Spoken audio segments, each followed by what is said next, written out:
Hi everybody, I'm Brother Jude Emmanuel, and for the fourth saint that we're going to be talking about, Saint Aloysius Gonzaga.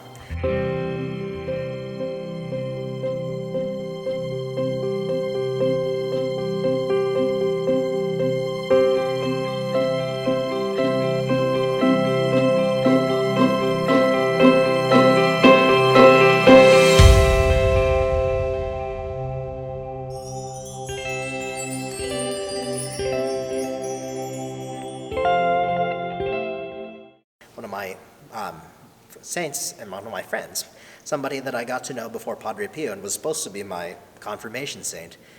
He's still one of my confirmation saints. I have multiple. But so in this little reliquary is a small piece of Aloysius's coffin.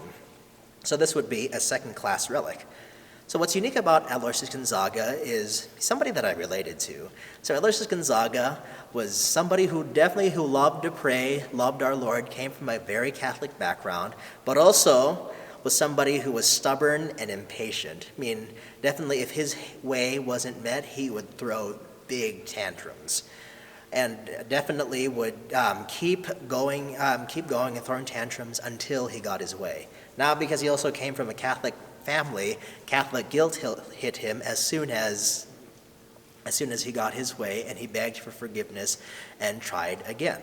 That's what's beautiful about Aloysius' life is despite his weakness, despite his impatience, every time he fell, he tried, he got up and kept going. He probably fell millions of times, but what's beautiful about him is he kept going. Despite his short tempers, impatience, he kept going.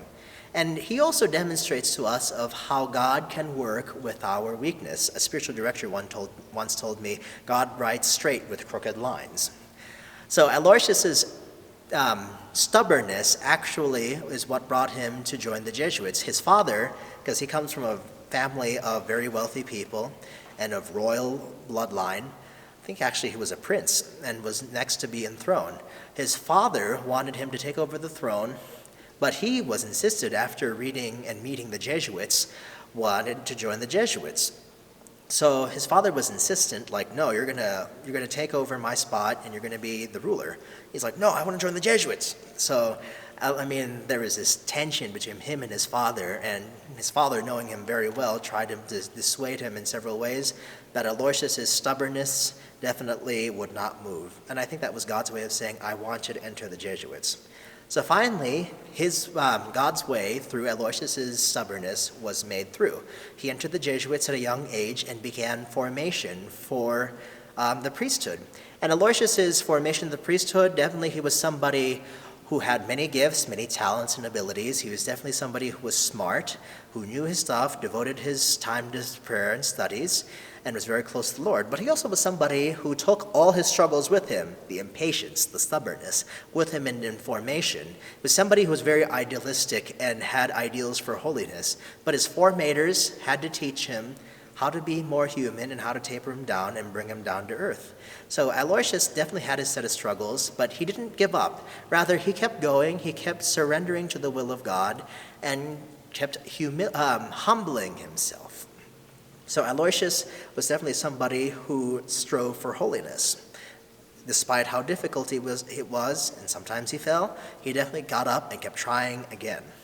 Definitely his holiness was made manifest and was made visible during the time of the bubonic plague, because he was around during the time of the bubonic plague. When it broke out in Rome, he and several others stopped their studies and began to minister to those who were falling ill to the plague.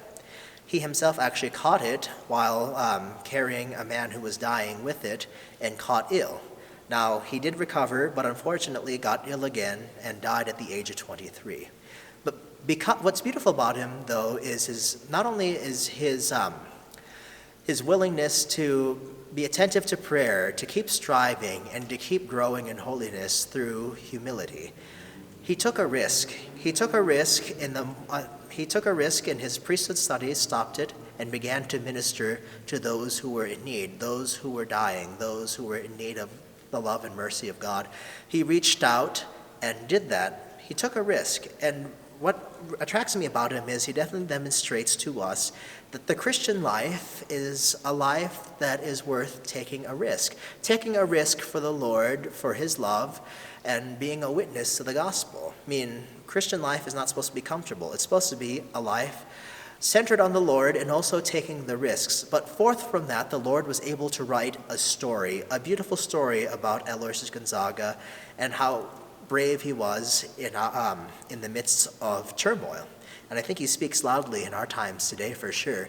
We need to be, however the Lord may invite us to take a risk. Sometimes it's just the risk of staying at home praying for others, and sometimes it could be taking the risk of actually reaching out to those in need. Whatever the Lord has and puts in your heart, and that you both pray together, Aloysius Gonzaga demonstrates to us, do not be afraid.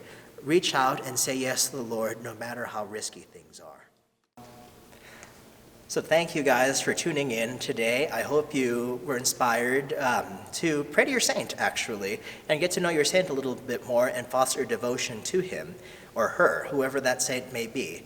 And definitely know that the saint is praying with you and for you in your vocation and your journey towards holiness. Please join us tomorrow for our next saint. I'll leave that in suspension for a little bit.